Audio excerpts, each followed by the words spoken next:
Yeah, really. But like, Braum is great in this situation, and it really makes it easier dealing with the Leona. At least for this case, Leona's happy. If she has a way to be able to get on top of the Yuumi, and of course she can disengage some of the initial engage by just leaping back onto the Lucian, but then turn on the Lucian, that's a decent way to play out the lane. Yep. But Yuumi is a fantastic champion. I love the fact that this is going to be the first Yuumi game in the LPL to commentate on. Very easy to reposition if you're the Lucian as well to get that prowling projectile in a good position there for the Yuumi. Of course, Crisp not afraid of picking up the engaged champions, which is why for me it was such a big surprise to see him pick this champion up. If anyone in these two rosters you'd look at Crisp, because he is the Bard procurer. He is the mage. Lumao, right? Yeah, Lumao, excuse me. And the fiddle support as well. So a big surprise, but an exciting one nonetheless. Yeah, but the thing about Yuumi is that she is the most meta you can get right now. While she is a completely different playstyle, supports right now are clamoring to pick her up. Pick and ban right now. And sure, not a lot of leagues have started. Right now, it's only been some European national leagues and North American Academy leagues. So like those are the ones where you look at and you're saying, okay, I'm seeing a lot of Yuumi here. But the difficulty, and this is what we're going to talk about when we get into the game, the difficulty of the champion herself is notable.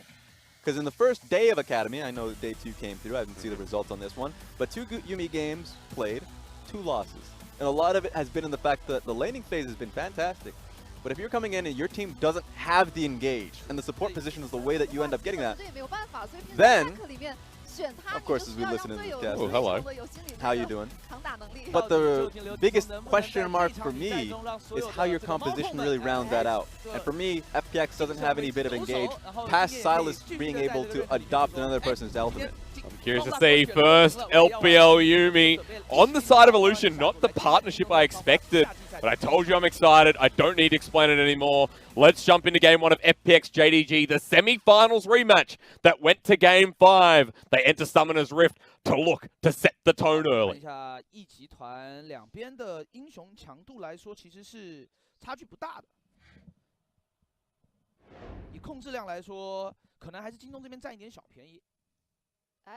Oh, hang on, let's just start things off. Hello, Tid. Hello, Yuumi. You think it's 3, but it's actually 4 as Gimgoon gets caught out. We're just going balls to the wall once again as JDG forced the heal out, and Tian slows them down with an undertow. We get the prowling projectile to slow down Lumao, and now for LWX, the follow-up needed. They root him down, but not able to find the kill. That's the start we expected, and the start, really, of today. Everyone, I apologize for the audio difficulties. We'll get that resolved soon enough. For now, I ain't too worried about hearing their voices. Gives me that omnipresent feel. I know what they're saying. I think it's Vincent talking as well. Oh my goodness. So But the level 1 was fantastic. Like, it was great from the side of FPX, because if you're looking now towards JDG, heal down there for Imp, Ignite down for Lumao. You can play a little bit more aggressively, and while the summoners are down from Crisp, Crisp doesn't have to worry too much about his own personal positioning within the lane. So he should be fine on this one. We'll have to see how it goes. And they didn't even get time to back. Yeah, Lumao is very low, at least has the Relic Shield. But look, Prowling Projectile already does a bit of damage. You're seeing what the level up is going to be on this Yuumi. But so far, you get the auto, you get the shield back with the Bop and Block passive. And Crisp in a very good position, even though he doesn't have summoners. Yeah, it's going to be rough. Doesn't have any potions to heal himself up there, too. So Lumao is in a really difficult spot in the lane. Going to be relying on his Relic Shield procs to get himself back into this one. Or at least any time to back. This is what makes this even harder. It's the fact that Flawless is pathing towards the top side of the map. Going to be there for quite some time. Still needs to get a full clear on his end. And the Scuttle Crab that'll be coming up soon enough. So he's going to be up the top side of the map for quite some time. It's going to be on Lumao to find some time to be able to back himself. It's also going to be matched if we look at junglers just for a second in the top side. Flawless and Tian both up there. Flawless has made the move inside the river while Tian is looking towards the mid lane. Same as usual here in the summer split for FPX. A lot of the time Tian likes to focus around mid lane at Doinby. And so far Flawless has responded to that, gone to the top side, and is waiting for Tian. Ooh, it's going to be rough. Especially now that he knows, bringing over Zoom. This is going to make it obvious, though. So that's the only thing. I would have much preferred Zoom to stay within the lane. Yep. And then force Tien to commit to the Krugs. Would have been an easy flag and drag there for Flawless. But he ends up getting himself the Krug camp anyways, so he still has that experience advantage. You see Gimgoon couldn't move, so he's stuck at the turret while gets a couple of trades off with Zoom in the top lane. Tien now back to the Scuttle Crab as it spawns. Still getting used to the 315. Most annoying thing if you come into jungling and you don't know what's going on. But Force just kind of forces him out. And looks like he won't even take it. He's like, nah, we'll just wait and see. Yeah, it's going over to the top side. He recognized that Gimgoon had to base. And on top of that, Doinb was the only one who could really help him there. But Yagao was in position to come in and challenge. So makes a lot of sense for FPX's jungler Tien to be able to get the hell out of there. It's a beautiful moment. I don't need game sound to figure out how magnificent your voice is, Raz. Oh, thank you. Yeah, but maybe now's not the time or the place. Oh, Looks like Crisp has just disappeared, and looks like there's another comment on it as well. Well, I just want to focus on the fact that right now, Flawless doing so well for him in the early portions of the game. Yep. He's going to just try and at least nail down level 4, level 5, get the experience advantage over Tien. The jungle matchup may not work out well for him. As long as he has that leg up towards 6, he can be able to make the play first. Now, he has great ganking potential towards top side and bot side. As long as a control ward, I would much rather see him go towards the bottom side of the map. Just because as long as he has a pathway bottom lane, control ward that's in the tri-bush, he can find his way here, and it makes it very difficult for Tien to do his job. Because technically his bottom lane is doing great. Like it's fantastic, the poke damage is coming through, but you can't gank for a Yuumi lane. It's very difficult to nail anyone down, unless if you're going for a dive, but even then, it feels like you're really working with 2 HP bars. Well, that's what they're thinking right now, because you can see the respect as Flawless heads to the top side, the bottom side backs off, and for Gimgoon, now needs to dodge away, misses the flag drag flash. Flawless, that's not good. In fact, the trade-off here is going to be huge. Gimgoon just turns it back onto the jungler and almost takes his life as well. He made the attempt. I appreciated it. Tried to follow up on the flash there, of course, but wasn't able to do so. That will slow down Flawless a little bit. Has to base while Olaf is still on the map, chugging it along. So yeah, it kind of sucks for Flawless that he was able to get such a huge lead in the early game, but kind of getting smacked out in that one. But at least there, Zoom still gets a slight advantage because Gimgoon still has to play it relatively safe. And if we're not looking at the wave right now, but right now it's doing well for Zoom that he's holding the wave near his tower, and it's a real struggle for Gimgoon to completely reset that. Relieves a lot of pressure because in that lane, already 20 CS ahead for the Aurelia, the winning lane being further advanced by Flawless. Even though he used the flash into the top side, it adds a bit more pressure there. But look at the bottom side of the map right now. Look at the Yuumi lane and how that's advancing, because LWX and Crisp, there's a 20 CS lead there already at 8 minutes in the game. 6. And so that's something that, you know, a lot of people, a lot of audience members, not too sure what Yuumi actually does, because there's been a lot of bans coming through in solo queue. Mostly because people don't want to see their own Yuumis picking it up. But not in China, because I played it 5 games straight. Okay, I mean, that's sure. Let that one go through. You're not a fan of it, okay? I don't care. I will say, I will say though, the strength of Yuumi a lot is going to be through the laning phase, the slow that she has, the poke that she is able to, you know, apply towards the enemy AD carry. Yeah. Primarily, you see it for AD carries that have some insane range, like Caitlyn Q, Varus Q, Ezreal Q. You're talking to me about Callista, even though the range isn't really there, but still with the Q. Well, yeah, sure, W. Like, there's a lot that you can utilize there, but you can tag team that one. I think the best lane with the Yuumi as well is actually Jhin. Turns that into a slight of a kill lane just because of the slow that is also tagged along with it. Sure. So there's a lot that she's able to provide there. Later on in the game, you've even made a mention of it. The slow is so strong that you could turn it into a pick opportunity later on in the game. And with a lot of melee champions, in this case, there are 3 champions, the Aurelia, Jarvan, and the Leona. In team fights, that 3-hit proc that turns into a stun that's there for Yuumi is even stronger. So we'll have to see if they can play with this one properly. Looks like we're just in time as well to find the fight with the audio back in fruition as well. Here comes the Vanguard's Edge. Doinb a little bit early to the fight. He gets ignited and he drops the first blood. As FPX, the fight looks a bit too much for them. JDG are low, but it's manageable until Gimgoon comes on in. Tien there as well. And the Yuumi has found the slow with the culling in the mix. Tien gets another one. And FPX turned that around nicely. Immediately segueing that one into the Infernal Dragon. Great teleport to be able to match it. Gimgoon comes in strong and is able to fight back on that one. So I loved it. I mean, Yagao comes in, gets the initial kill, but the call ultimately from that point forward, you end up backing away. Yeah. Jarvan makes his call. I know a replay is going to come out at some point, but the fact that he ended up EQing forward instead of away from the enemy team really goes to show that they were confident in the fight, not having a clear view of where FPX were, and they definitely get bit. You can see even after losing Doinb, the confidence of FPX was really shown in that fight. And just take a look at Crisp here in this fight, because I feel like Yuumi was in the midst of it. So taking a second look at this one, FunPlus does take a bit of damage, but they're able to find the immediate kill here on towards Junbi. That's great, right? Even the Ignite and Poison proc. Take a look at him follow through on an EQ, where honestly, just back away. You already got your pick. You have positioning towards mid lane. You can get a push and back away. Yep. They probably didn't have a clear indicator of like where Gimgoon was in that situation. And they end up losing a lot for it. And while the top lane kind of stabilizes a bit with Gimgoon getting the kill, you look at the bottom lane and giving a kill over to the Lucian, who was already so far ahead, means it's even closer to the Blade of the Ruined King first, means Imp is in a very difficult position in this lane, which was already pushing out, which was already a menace. So a lot of win conditions on the board for FPX with a 1k gold lead and the Infernal off the back of that fight. Going to be a tough one for JD. I mean, already coming into this one, we criticized them heavily towards just their draft. Yeah. Like what they ended up wanting to pick in this game. They did so much of what they wanted stylistically that they just completely threw away what was good in the meta.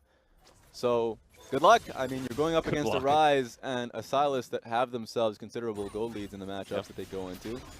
Presume maybe he needs to get out of this fast as Chilling Smite does come down. That's a Ragnarok. They want to commit for the kill. The Undertow's doing so much damage. You can just see why. 3 is all it takes from Tian. After the first Q, it was just lights out there. Doesn't have flash, used it earlier on. So, at that point, easier to get the burst on top of them.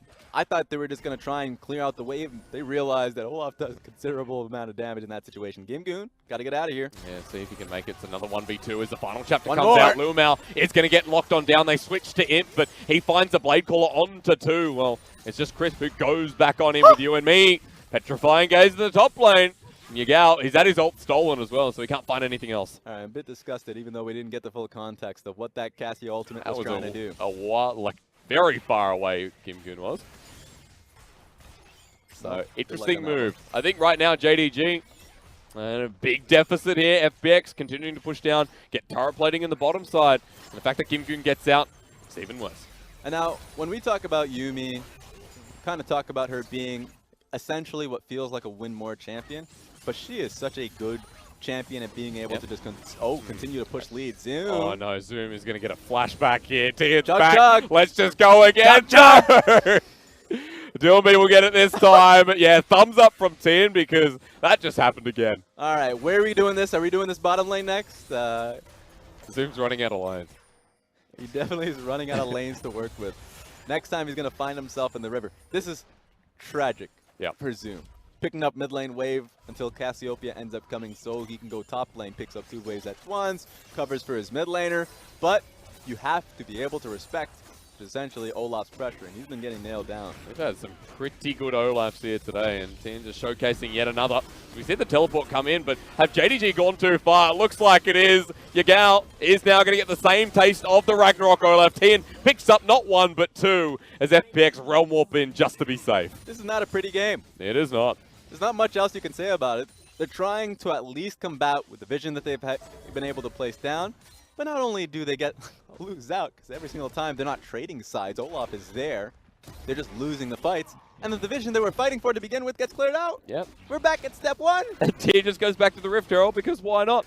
Look, this is not even step 1 anymore. We way back in step -3. You have to find some level of creativity to get yourself out of this ditch.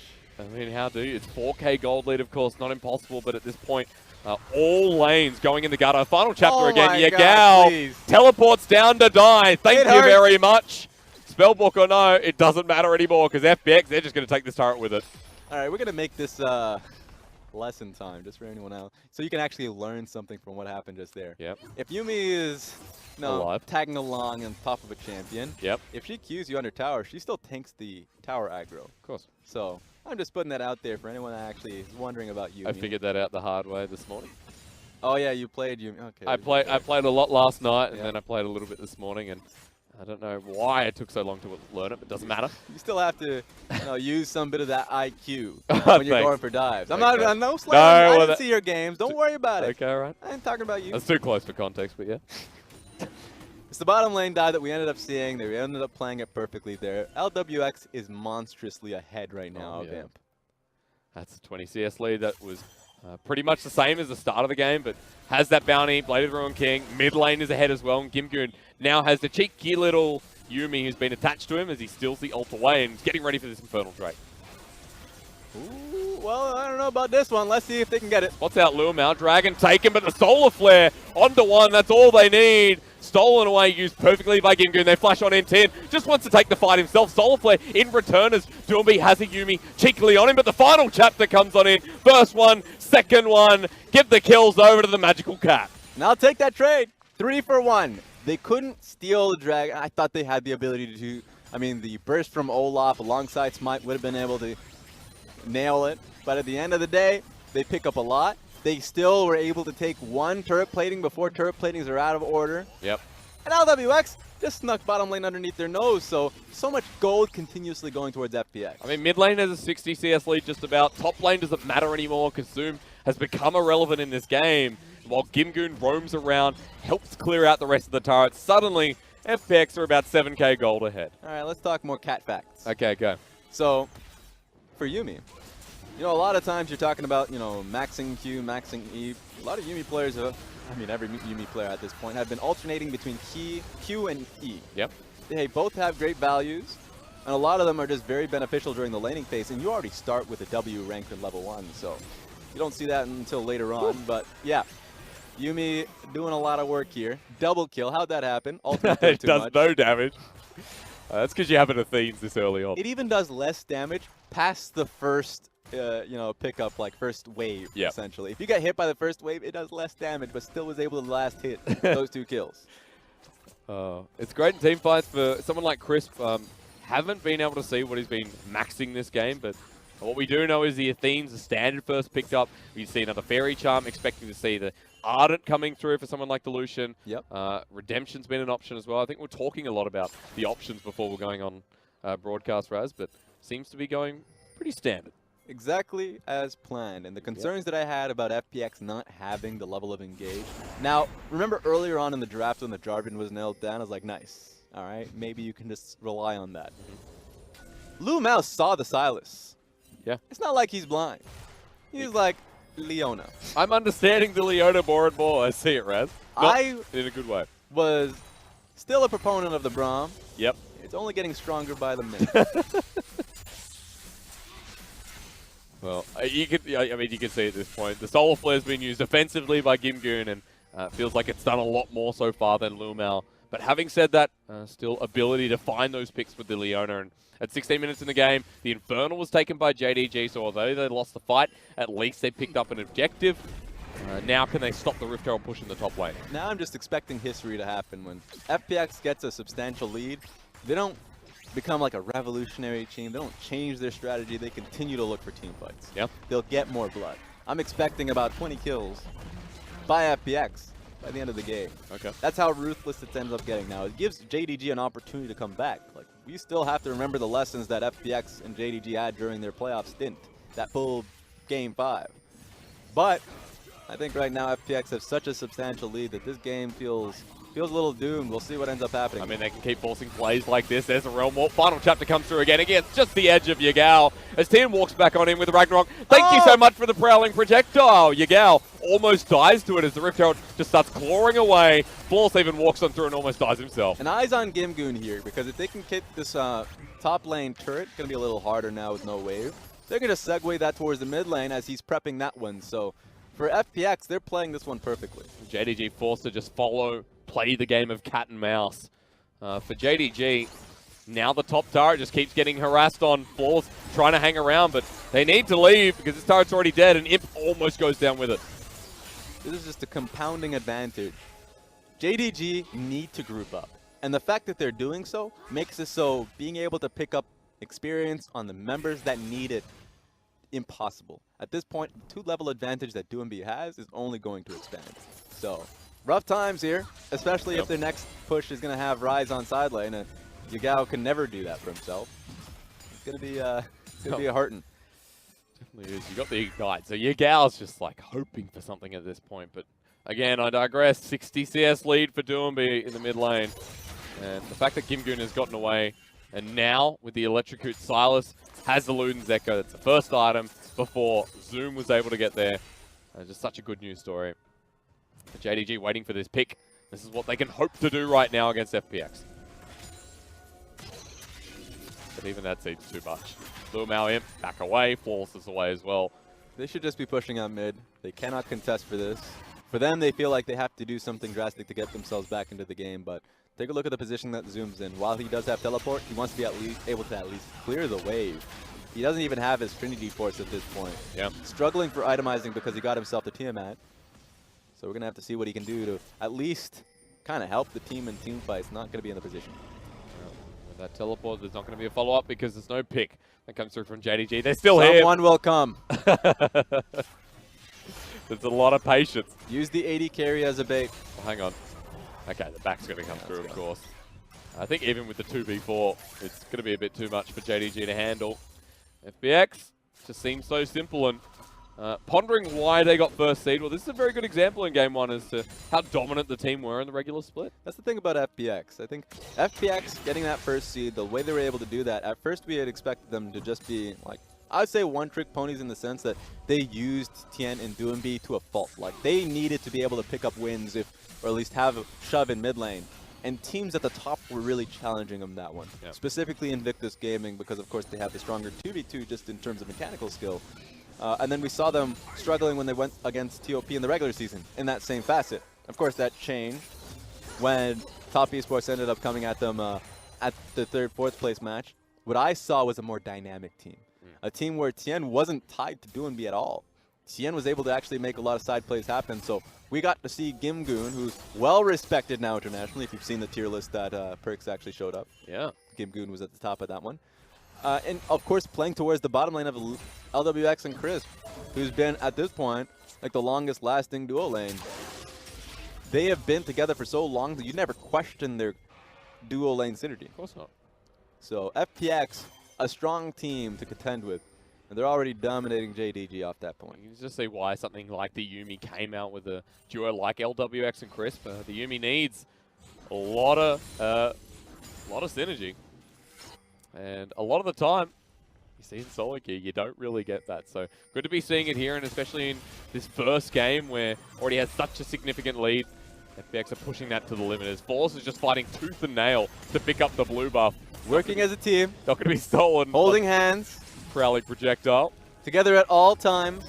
I mean, this is what JDG was known for as a roaming squad. They're doing this for necessity at this point to be able to challenge for anything. But remember how much experience they're just raw losing from this. Okay. Or if you get caught out, as that was the final chapter used once again. Onto Yagao, doesn't find the final room, but LWX already gets the kill. He dashes forward with a relentless pursuit. Prowling projectile lands. Yagao has to use the ultimate just to stay alive, and Doombi was ready to hit on forward, but FPX got the pick. Now they can go to the Baron and threaten even more. Yep, JDG do not have any wards around that side. I want to see how many blue trinkets they have. They shouldn't have too many. Just makes it so FPX can go straight for it. I mean, Tien will never die, nor will LWX. Force needs a miracle here, but already the lead is so much that if Flawless dies... Oh, it's already taken. It's already gone. Gimgoon just jumps on him as well. Let's go, cameraman. Where's Flawless? Looks like he might die. Prowling projectile's more interesting, but Gimgoon doesn't get the kill. Just forces him away. Baron is secured by FPX. It's observer to you, by the way. Thank you. Oh, what did I call? Cameraman. Oh, they're different. Living in the 70s, 90s. I don't know when television's from. Not at this day. Not my house. That's I'm assuming a lead that's already started with the Baron buff. At this point, if I'm JDG, look, they've been doing the right things to find themselves a cheap way back in the game. Yeah. Right? They were grouping up as a squad. A lot of the times you would say, hey, at least have one member on side lane picking up some gold. They've been doing that with Zoom. So Zoom has been able to pick up and accrue side lane waves. And you're already seeing that right now being bot side. Oh, speed up in time. We'll have to see what we can get out of this one, but it's been FPX forcing them off of these turrets. Constantly forced to go back. Lumao is going to be the culprit this time. And Zoom, as you said, sitting in this side lane. Well, Gimgoon's just sitting here by himself. Forces the attention to Yagao as Zoom might want to go in, but Tien is shadowing Gimgoon right now. And for JDG, windows keep on closing. Baron Buff's can take down the mid lane turret, and they're going for the inhibitor. Rise picking up solo wave on his own, but Yagao playing protective duty, always by Zoom's side. So it's going to be tough. Rise is already hitting at that turret free flow. Let's see what we can do here. We get to see Yuumi in a 1-3-1, and so far the poke is huge, hard to catch up, and looks very annoying to deal with. There's another turret, and Tian just walks to the bottom lane, so never mind that. All right. It's going to be tough for Yagao picking up this one alone. He could be dived here. I mean, look, it's the miasma that we're working with. It's great that, like, whenever you're dealing with certain compositions, you need to at least look for a dive. Well, that's a final chapter to the left, to the right. Won't find the lockdown onto him. That's what I'm looking for. Whenever you go up against comps that have either, Xayah, Sivir, Cassiopeia, you need to be a little bit more aware of their cooldown so you can play around it.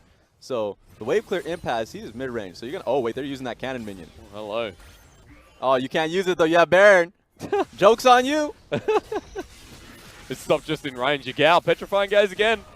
Doesn't find absolutely anything. And FPX find the inhibitor turret. Let's just keep on going. The prowling projectile slows down Flawless. In comes Doomby with the rise, and Righteous Glory, of course, in his build. That's going to be an inhibitor free. And JDG, no say once again. How much damage? Oh, that's a lot of damage. Might even look for the final team fight here. It's a good Flawless duet to slow him down. LWX just going to move down to the next inhibitor turret and the next inhibitor. All right. I don't know what JDG can do to stop this, but they need to do something. This is like a great investigative work at this point to see what JDG did. Oh, wait a minute. Maybe track him down. Nope. I just realized that's a Yuumi. Anything necessary. You got to kill Gimgoon. You got to kill Tian to get that done. Not going to be the case. Very shut and dry. FPX setting themselves up for what is, I think, one of the most dominant games we've seen in a while. Probably because we've been on break. You know what JDG needs to do? What? More bush camps, more Fnatic bushes. No? But you didn't like the last one. We need more of them. Okay. Look, yeah. At this point, yeah. Because you're going up against Double Infernal, which second one was just picked up, by the way. You didn't see. And they do need to do this very quickly. 2 inhibitors down on the bottom side of the map. FPX are just going to go straight top lane. That's the only wave they really need to focus on. Have Ryze play around the mid lane, I'd say. Don't put him bot lane. Put him mid lane. Yeah. And then all you need to do is just kind of converge around top lane, tower, inhibitor, and try and force them up. JDG will let them have it. That's why JDG needs to stop them before the waves even get to that kind of a position. But getting out is so difficult. Limited vision that is now just going to be cleared, and getting out of the base, so dangerous with this composition. Oh no. Look at what Yuumi got.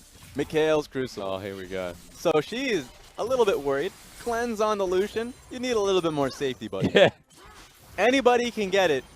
The Leona is just the saddest panda out there. Yeah, Luval is going to be thinking about this one a little bit more as Chris heading forward. That's a level 14 Yuumi, if I was not mistaken, or 11. It's close enough anyway. Let's go. Let's go for the Solar Flare. That's right, Rise into the Vanguard's edge. Into the final chapter, it seems here for FPX, and it looks like the final chapter of the game for JDG. Everyone heads forward. There is no stopping FPX at this point. What a slammer of a game. Zoom, you're the final remnant. Die in peace as FPX just clean up JDG and make short work of them here in Game 1. Clean finish. I mean, this is when you take that deep step back, the longest step back you've ever had in your life. And you just talk about the fact that that draft came through. Yeah. What was that? Not only the draft, obviously a lot of the play came